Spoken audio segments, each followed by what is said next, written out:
亲爱的听众大家好，我是爱说话的鱼，欢迎大家再次来到我的频道收听、收看。我这条爱说话的鱼来跟你们大家分享，今天的主题是我的重生之路。记得上回大概在第2集的时候，曾经跟大家卖了一个关子，说到关于我曾经出的车祸，而且是一个非常严重的车祸。现在回想起来，车祸是发生在2008年的夏天吧。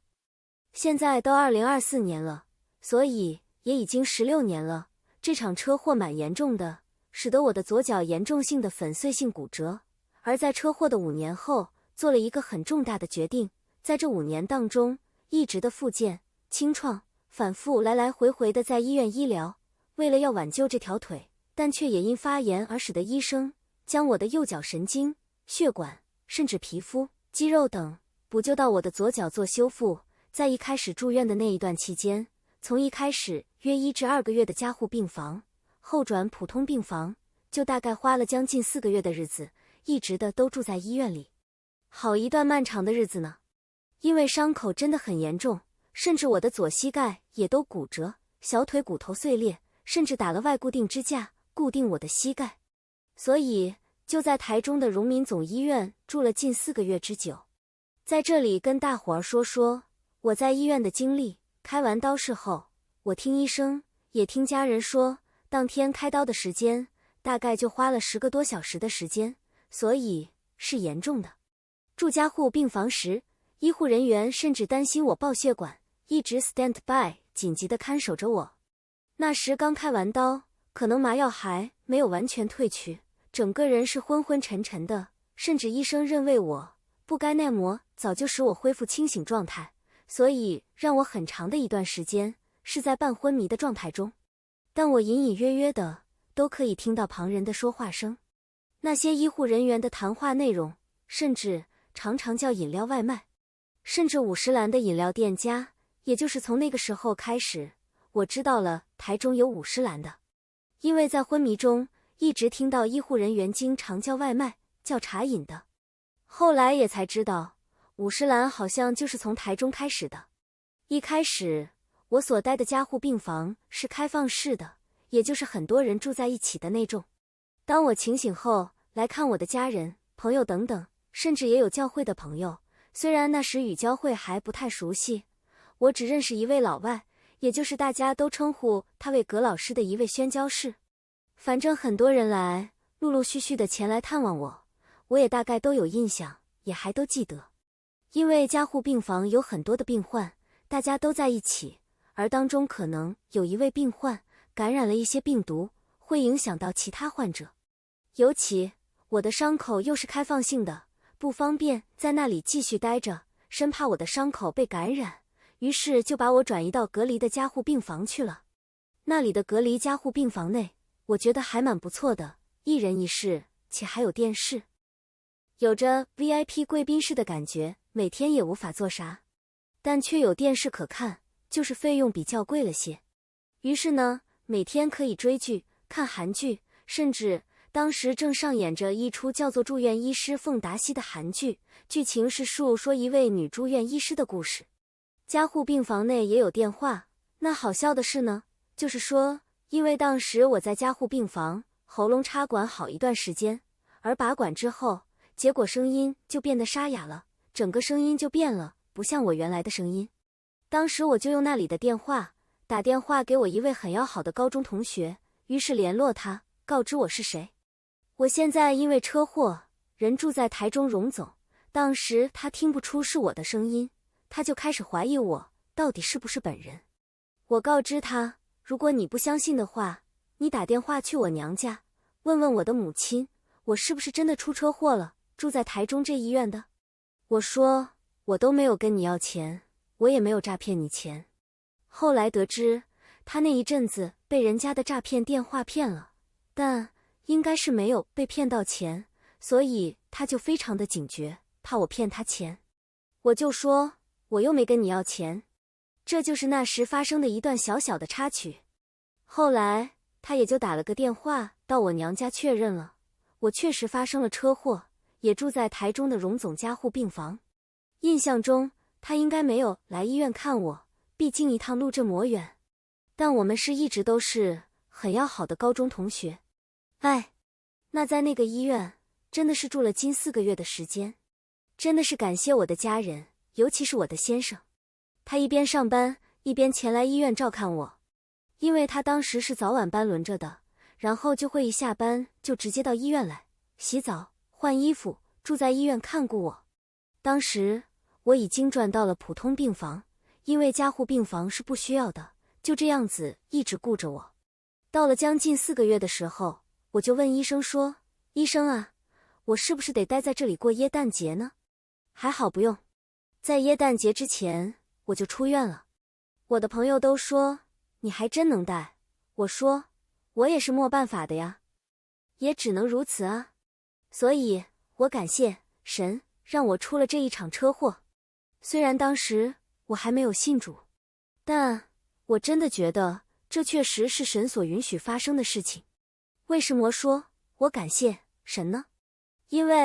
也是因为出了这场意外事故，我才让得以认识他呀。后来回到家中，我依旧还是不方便出门，还是得靠着助行器或者是拐杖在家里行走。当时候我的脚还包住钉着钢架，还是没办法法动自如的。就连拆了之后，我的膝盖还是没办法弯曲的。我经历了这样的事情，为什么我还说感谢神呢？在我在住院的期间，就觉得真的是冥冥之中有很多的一些所谓的天使朋友们，不是住院医师就是护士，他们很多都是基督徒，然后都来跟我传福音。甚至他们看到我当时的状态，也让他们觉得好奇妙啊。为什么我发生了这样大的重大的事故，却没有在我身上看到忧愁？其实我还蛮感谢在那段时间，虽然当时我正信着所谓的道教，但我确实觉得，虽然那就是一段经历，使我在经历道教的那时期，刚好可以去做一些调整。而这个调整与修正，虽然让我一直觉得不容易，甚至就在车祸发生之前，我正感觉那段时间心里一直有点不平安，就是好像有什么事要发生的那种感觉。结果果不其然的就发生了这场事故，而且这其实也是不该发生的。就是我去报名了在道教的团体中的一堂课程，其实那个课程我本来也是不太想参加的，但又觉得大家都报名参加了，而我不报名似乎不太好意思，于是我就报了名。那时间正当暑假期间，我也因为儿子回我娘家去过暑假，那我上课的地方正好在新竹，也顺道请我大妹，当她回她的婆家时，因为她婆家在新竹，请她将儿子载到婆家去，我再去接她。那天好巧不巧，我又是搭了我们道教的一位师姐的便车前往的，因为她住台中，也就顺道载我，而我就将车子停在3义交流道附近的一个车停休息站。也因为是搭了别人的车，不好逗留在她公婆家太久，于是赶快的接了儿子就上车走人了。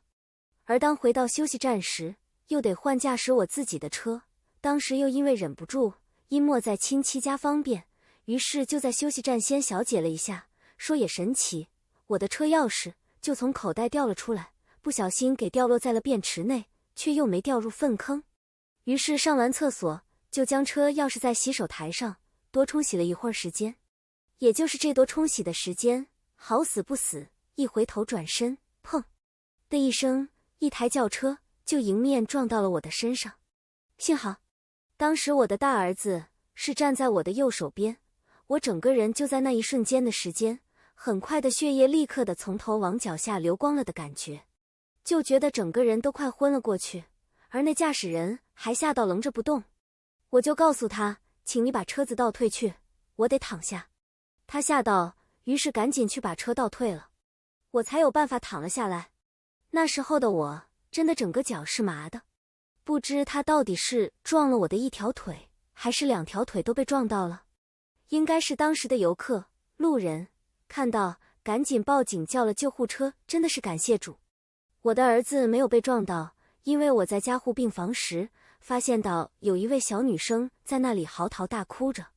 于是问了医护人员，女孩怎么了？护士回答说，这个小女孩被卡车给撞了，并且2条脚都被截肢了。听了心里真是难过万分，同时也感谢主。还好，车子撞到的是我，不是儿子。记得那年，大儿子才念小学6年级，刚毕业，正放着暑假。当下听到那女孩的哭声，真的就是感谢，因为撞到的是我，不是儿子。毕竟我的人生至少也走了近1大半了，而儿子的人生还没开始呢，所以也很疼惜那个小女孩。小年纪，因为人为的疏忽，就这磨的，所以这是我在医院，也在这场车祸中的感受。也幸好是有了这场经历，在这道教的一个历程，但是这个道教确实并没有让我真正的体会到我到底信了他，我得住了什么。我说我在这段过程中仅修到了8个字，那就是战战兢兢，如履薄冰。因为真的修到不知所措，到底我该怎么做？因为平常在修时或是在自省的时候，靠着打坐与所谓的先天师父沟通，求他给我悟性。因为各位可能不了解，就是要让你的心境与师父沟通与交流，让自己去反省，你这一天当中到底什么地方做错，该怎么去修正，修到甚么该说，甚么该做，真是不知所措呀。也因车祸的发生，而让我4个月都无法再去到所谓的道场，甚至回家不便行走。于是道场的师兄就说，你可以不用来了。其实我当下心里有个问号，那就是我觉得我只是不便于行走，但还不至于不需要来，而得到的回应却是我可以不用来了。说真的，我心里真是一个大问号啊。但感谢主，我也还好没有再去了。因为当我待在家中时，正好有着传福音的天使来到我的家中叩门，问我说，你想不想多了解，想不想认识圣经呢？是否愿意一起读呢？由于我不方便行走，于是就开始了每周1次的来到家中传了福音给我，让我开始接触了上帝，开始认识了他。真的感谢上帝。今天我就暂时先与大家分享到这了。今天就先分享我的重生之路上集，下回我再来与大家分享众生之路的后半段。今天想要跟大家分享的经文是真理让我自由，在约翰福音8章31到32节的当中，耶稣对信他的犹太人说，你们若常常遵守我的道，就真是我的门徒，你们必晓得真理，真理必叫你们得以自由。之后我就了解到，真正的真理是可以让我们得到真自由的。谢谢大家收听爱说话的鱼今天的内容。爱说话的鱼，欢迎大家按赞、订阅、分享、开启小铃铛。我们下次见，拜拜。